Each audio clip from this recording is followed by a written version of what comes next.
Buka Quran surah ketiga ayat 133 sampai 134. Ada orang-orang yang disiapkan oleh Allah tempat kembali di surga yang sangat luas, indah dan lapang. Dan ternyata amalan pertamanya bukan rajin sholat, bukan rajin puasa, bukan rajin zakat. Ternyata karena kelapangan hatinya yang mampu memaafkan dan menahan segala yang ia terima dengan cara yang tidak baik, tapi ia mampu merespon dengan cara yang baik. Wasari'u ila maghfiratin min rabbikum wa jannatin arduha as-samawati wal ardu u'iddat lil muttaqin alladzina yunfiquna fis sarra'i wad dharra wal kadhimina al ghaidha wal 'afina 'anil nas wallahu yuhibbul muhsinin. Kata Allah, jika engkau menerima sesuatu yang kurang menyenangkan, dicela, dihujat, tengok dulu ke diri kita. Ada enggak hujatan itu yang memang sesuai dengan perilaku kita? Jika memang ada, jangan merasa berat kita untuk mengoreksi diri dan meminta maaf. Jelas ya? Maka lihat siapa yang menghujat. Apakah orang yang berilmu? Orang yang saleh? Yang soleh itu kalau mencela, tidak mungkin soleh mencela kepada sesuatu kecuali ada perbaikan di dalamnya. Karena lawan soleh itu salah. Jadi kalau orang soleh itu mencela kepada yang salah untuk diperbaiki kesalahannya. Salah mencela kepada yang soleh karena memang iri hati dengan kebaikannya. Jadi kalau ada seseorang menghujat, mencela, tanya, betul nggak isi hujatan itu ada dalam diri kita? Kalau ada, wasari'u ila maghfirah. Jangan tunggu waktu dan gengsi untuk mengevaluasi. Kata Allah, hei, rendahkan dirimu untuk menerima itu dulu, lalu koreksi. Tapi kalau tidak ada itu, yang diberikan tidak sama, yang dituduhkan tidak serupa, maka apa yang terjadi? Perhatikan kalimatnya. Wa jannatin arduhas samawati wal ardu. Aku tawarkan, aku siapkan, kata Allah, surga seluas langit dan bumi. Jadi ada orang yang mendapatkan tempat di surga, tempat itu seluas langit dan bumi. Silakan. Mau maraton, mau kopdol, mau olahraga, seluas langit dan bumi. Dan indah. U'iddat lil muttaqin, aku siapkan untuk orang takwa. Apa ciri orang takwa yang ada di sini? Satu, alladzina yunfiquna fis sarra'i wad dharra. Satu, gemar berbagi. Baik dalam keadaan lapang ataupun sulit. Kalau sedang lapang berbagi, wajar ya. Tapi sedang sulit masih berbagi, itu luar biasa. Nah, kaitan dengan pertanyaan Anda tadi, perhatikan kalimat seterusnya. Wal kadhiminal ghaidha. Yang pertama setelah itu dia sanggup menahan amarah.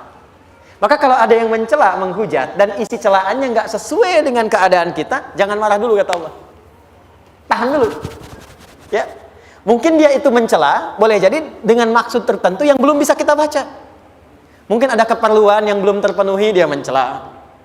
Mungkin ada sesuatu persoalan yang ingin dia ungkapkan, dia tidak menemukan jalan, dia harus mencela. Tadi saya ada pertanyaan di IG, saya lihat, saya belum jawab beberapa, buka tanya jawab. Ustadz, apa hukumnya berbagi tanpa tersenyum?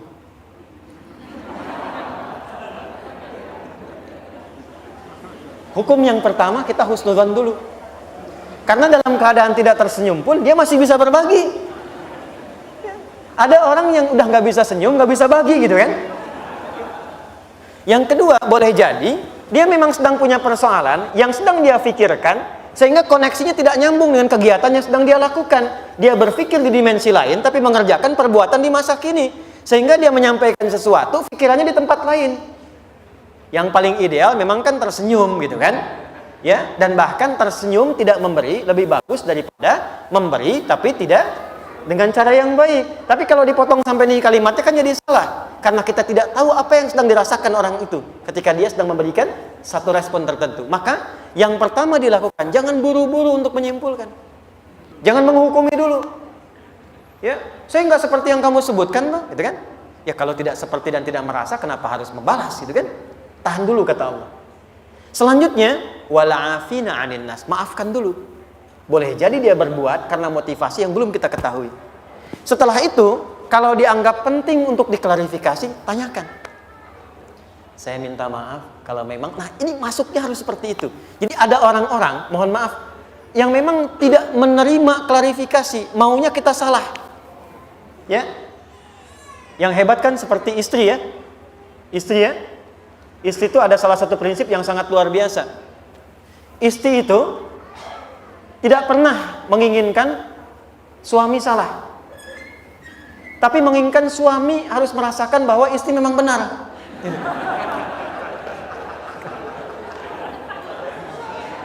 Kadang terjadi demikian. Nanti ya saya balas dengan yang lain. Masuk dulu sini. Jadi yang pertama, kalau memang itu dianggap penting untuk ditanyakan, masuk tapi dengan jalan yang lembut. Masuknya bagaimana? Ada orang keras yang tidak menginginkan apapun dari kita kecuali maaf. Maka datang dengan mengatakan, saya mohon maaf.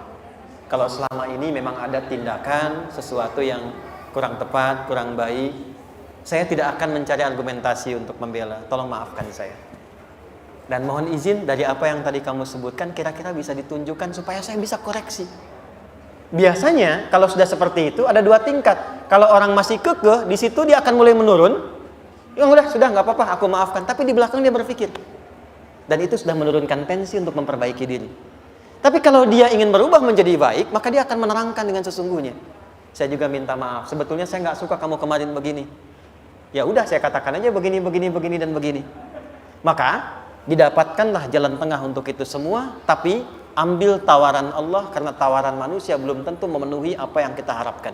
Kata Allah, kalau ada orang mencela, kalau ada orang menghujat tidak seperti yang digambarkan, tahan amarah, jangan marah dulu.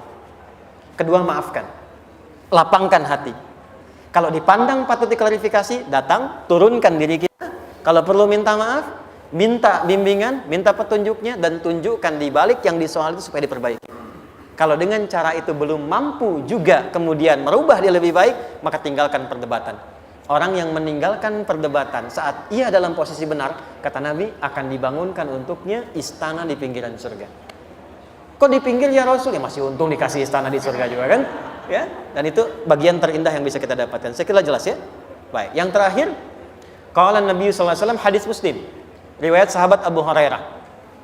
Orang yang dicela dan dia sabar menerima itu, apalagi tidak sesuai dengan apa yang disebutkan, maka secara otomatis pahala yang mencela itu akan ditransfer kepada yang dicela, dan keburukan yang dicela itu akan dibawa kepada orang yang mencela. Ya, apa kalimat hadisnya? Atadrunal muflis, tahukah kalian orang yang bangkrut? Qalu ya Rasulullah, al-muflisu fina ma la dirham lahu wa la mata'. Ya Rasulullah, menurut kami orang bangkrut yang tidak punya uang sesen pun, tidak punya aset sedikit pun. Kata Nabi, bukan. Al-muflisu min ummati. Tolong fokus. Kata Nabi, orang bangkrut di hari kiamat dari umatku. Bukan umatnya Musa, bukan Isa. Tapi ada orang mengaku umat Nabi Muhammad dan bangkrut di akhirat. Bangkrutnya kenapa? Maaf ya.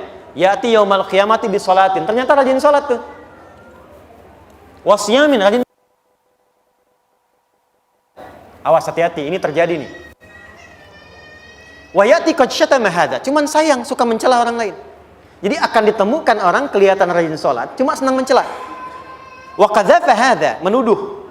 Wa daraba hadza, suka berselisih. Ikut pengajian tapi sering menyoal, sering berselisih. Maaf, wasafa kadama hadza, teriak Allahu Akbar, tapi maaf sekali menghancurkan orang lain, menumpahkan darah, tembak orang, bom orang, bunuh orang, dan mengucapkan kalimat takbir, mengucapkan kalimat-kalimat thayyibah, tapi menumpahkan darah. Terjadi nggak sekarang? Saya waktu ada kejadian bom di Jalan Tamrin, saya di Lampung itu. Pertanyaan pertama jamaah, Ustadz, apakah bom di Jalan Tamrin itu termasuk jihad fisabilillah? Saya bilang, Pak, sependek pengetahuan saya, jihad fisabilillah itu jihad di jalan Allah, bukan di Jalan Tamrin. Oh, kita terangkan kaidahnya itu pelan-pelan. Tapi itu terjadi. Nah, kalau itu kejadian, perhatikan rumusnya. Tu'khadhu hadza min hasanati wa hadza min hasanati. Kalau ada orang sholat, setelah itu mencela orang lain, maka pahala sholatnya dipindahkan kepada orang yang dicela itu. Makanya sabar itu, sabar bukan kalah. Ketika kita sabar dan memaafkan, urusan kita dengan orang itu akan diselesaikan. Tapi urusan dia dengan Allah belum selesai. Dan ketika diselesaikan, kita tidak akan kepikiran lagi tentang persoalan dengan orang itu. Jadi kalau kita sudah memaafkan dan menahan diri, nanti akan dilupakan oleh Allah, nggak ingat lagi masalah itu. Kita bisa move on mengerjakan yang lain. Tapi dia akan selalu ingat kita. Dan yang paling berbahaya, kalau tidak ditobati, tidak ditaubati, itu akan istidraj. Terus mencari kesalahan, sampai bahkan tidak pernah merasa bosan. Itu yang bahaya. Jelas ya? Baik, saya kira itu ya.